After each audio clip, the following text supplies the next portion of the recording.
नमस्कार, वंदे मातरम। मैं ब्रजमोहन यादव। अभी गोविंद भाई जी से मिलना हुआ कुछ दिन पहले, तो वहाँ चर्चा, कुछ मित्र और थे, तो चर्चा हो रही थी मिट्टी के बर्तनों की। तो उन्होंने, किसी ने कहा कि मिट्टी के बर्तन टूटते बहुत हैं, बहुत ही। तो मुझे याद आया कि मेरी धर्म पत्नी चूँकि साउथ से है और वहाँ ज़्यादातर मिट्टी के बर्तन का इस्तेमाल लोग बहुत करते हैं, और मेरे घर में भी लगता है कि वो 6-7 साल से लगभग मिट्टी के बर्तन ज़्यादा से ज़्यादा यूज करते हैं।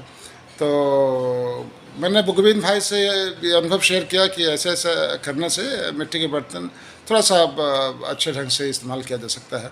तो उन्होंने कहा कि तो आज ही सुबह सुबह रक्षाबंधन के शुभ अवसर पर उनका फ़ोन आया कि आप एक वीडियो बनवा के अपनी धर्मपत्नी से, मैं अपनी धर्मपत्नी से भेज दूं। तो वो अभी है नहीं, वो कहीं काम से आउट ऑफ स्टेशन है, बाहर गांव है। तो मैंने बोला कि मैं ही बना के भेज देता हूँ। तो ये सारा श्रेय मेरी पत्नी को जाता है, जो मैं बता रहा हूँ। और ऐसा गोविंद भाई जी ने कहा था कि वीडियो बनाइए आप, लेकिन श्रेय धर्मपत्नी को जाना चाहिए। खैर, तो एक्चुअली मिट्टी का बर्तन जो खाना पकाने के लिए लाते हैं, उसको 24 घंटे के लिए आप पानी में डुबा के रख दें।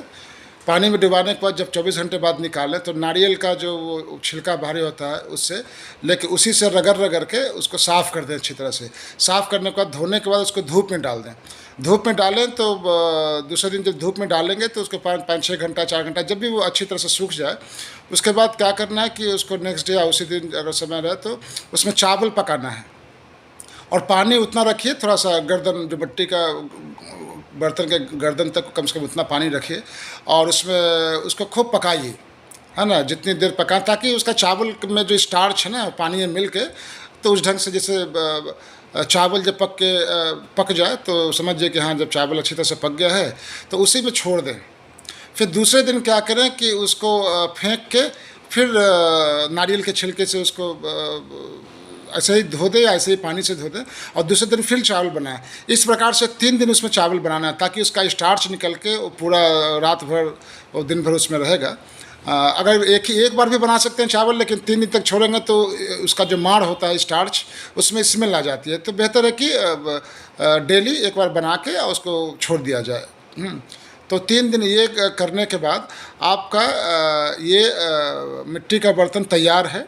उसके लिए कि अगर सिर्फ चावल बनाना है या दाल बनाना है, पकाना है, तो उसके लिए ये रेडी है।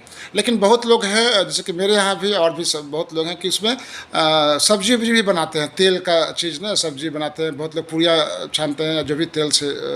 तो अगर उस मिट्टी के बर्तन में पकाने के लिए तेल का इस्तेमाल हो रहा है, तो इसके आगे भी एक प्रोसेस है कि 3 दिन ये जो माड़ वाला और चावल वाला आपने कर लिया मिट्टी के बर्तन में, उसके बाद क्या करना है कि नारियल जो आता है, जो भगवान के मंदिरों में लोग पटक के फोड़ के चढ़ाते हैं ना, वो नारियल कद्दूकस कर लीजिए, है ना।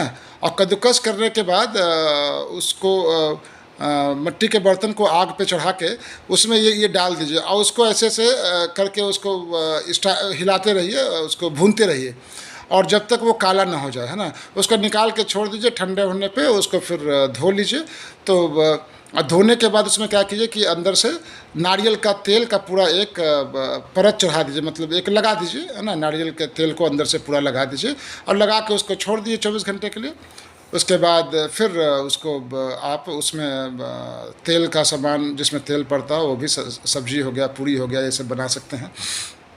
तो यही तरीका है, तो मैं आपसे शेयर करता हूँ। और मिट्टी के बर्तन को जब ये इस्तेमाल करने के बाद धोने की जो बात आती है, तो ध्यान रखें कि कोई सोप वोप, आर्टिफिशियल सोप न लगाएं, उससे ख़राब हो जाए, मतलब अच्छा नहीं है। और उसके लिए क्या कीजिए कि उसी नारियल के छिलके से उसको स्क्रब करके, थोड़ा सा गर्म पानी डाल के धो के स्क्रब कर लेके धो दीजिए, तो इतना काफ़ी है।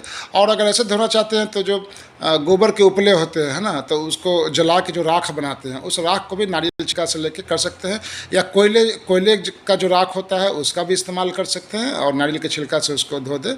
और अगर शहरों में या सब उसकी उपलब्धता नहीं है आसानी से, तो जस्ट गर्म पानी लेके थोड़ा सा उसको धो के और नारियल के जो छिलका है उससे रगड़ रगड़ के धो लें। तो यही जानकारी है जो गोविंद भाई जी के माध्यम से आप तक पहुंच जाए। तो धन्यवाद गोविंद भाई जी।